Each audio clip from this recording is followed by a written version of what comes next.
Hi everyone! In this video, I will show you how to insert a yes or no box into Google Sheets using a drop-down. First, click on the cell where you want the yes or no selection to appear. Then, right-click the cell and scroll through the menu that appears. Then, choose drop-down. A sidebar will appear on the right. Under option 1, type yes. Under option 2, type no. You can add colors to the options by clicking the small circle icon beside each word and choosing your preferred highlight. Let's pick light green for yes and light red for no. Once you're done, click the green Done button and close the sidebar. Now, your selected cell will have a clickable drop-down that says yes or no.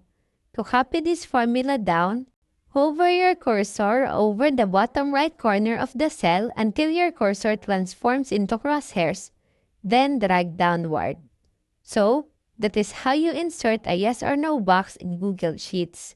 I hope you find this tutorial helpful. Thanks for watching.